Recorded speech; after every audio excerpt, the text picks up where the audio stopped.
개각과 관련된 사설 2편으로 구성된 워드게임입니다.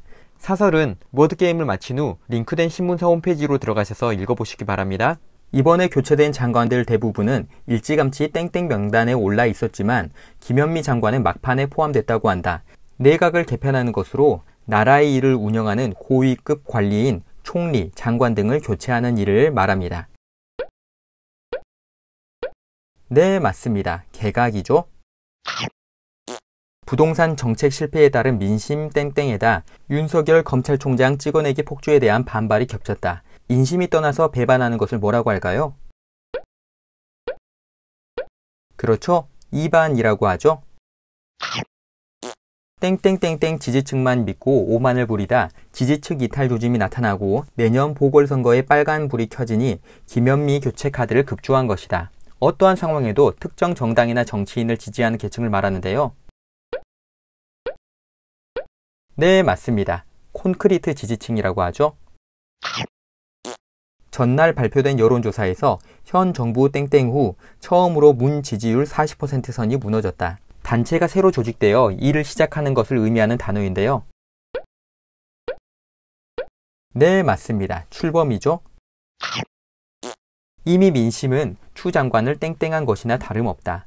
어떤 직위에 있는 사람을 다른 사람으로 바꾸는 것을 의미하는 말인데요. 그렇죠.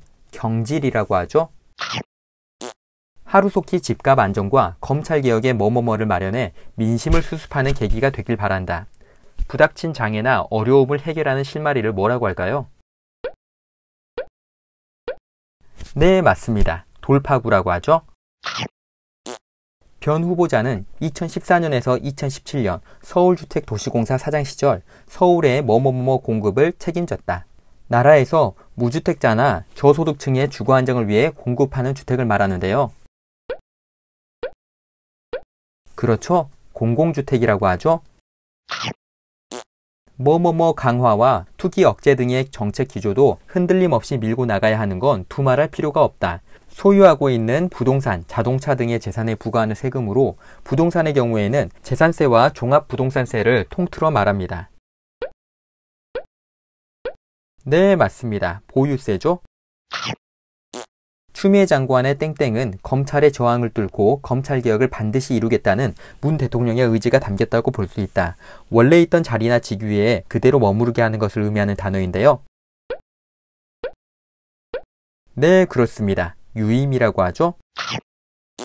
문 대통령과 내각은 땡땡땡땡해 구체적인 성과로 답하길 바란다. 이제까지 가졌던 마음을 버리고 완전히 바꾸는 것을 뭐라고 할까요? 그렇죠. 심기일전이라고 하죠. 다음은 소소유와 관련된 칼럼으로 준비된 워드게임입니다. 지역구 민원이 집중되는 국토교통위, 농림축산해양위, 산자위 등을 중심으로 증액 요구가 땡땡하면서 상임위 예비심사에서만 정부 예산안보다 9조 6천억 원이 불어났다. 주문이 한꺼번에 세차게 몰려드는 것을 의미하는 단어인데요. 네, 맞습니다. 쇄도라고 하죠. 땡땡땡에서는 예산안 제안 설명, 전문위원 검토보고, 종합정책질의, 부별심사 또는 분과위원회 심사, 예산안 조정소위 심사, 찬반토론의 순서를 거쳐 예산안을 확정한다.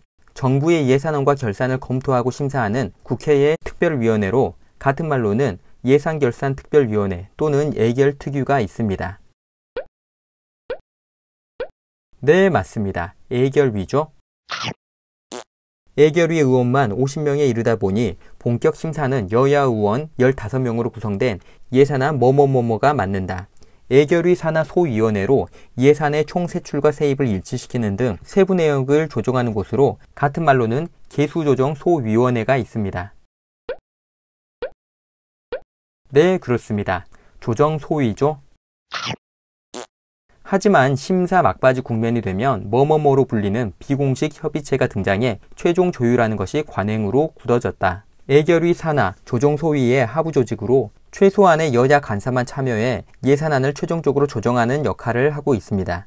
공식 협의체가 아니므로 비공개로 진행되고 속기록도 남지 않는 특징을 가지고 있으며 같은 말로는 소소위원회가 있습니다. 그렇죠? 소소위라고 하죠. 여야 실세들의 뭐뭐뭐뭐까지 보태져 내년 예산 중 사회간접자본 예산만 정부안보다 5천억 원이 증액됐다.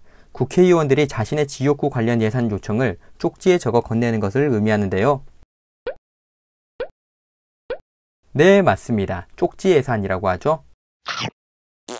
실시 계획이 수립되지 않았거나 뭐뭐뭐 조사가 끝나지 않은 사업에도 돈이 붙는 닥치고 증액이 수두룩하다. 사업 추진의 타당성을 알아보기 위해 기술적, 경제적 측면의 조사를 하는 것을 말합니다. 그렇죠? 타당성 조사라고 하죠. 추경 편성 때마다 뭐뭐뭐뭐가 걱정된다고 소리를 높이는 야당도 이럴 때는 입을 꾹 다문다. 정부와 지방자치단체가 국내외에서 돈을 빌려 생긴 빚을 말하는데요. 네, 맞습니다. 국가채무라고 하죠. 이제 사설과 칼럼 읽으러 가볼까요?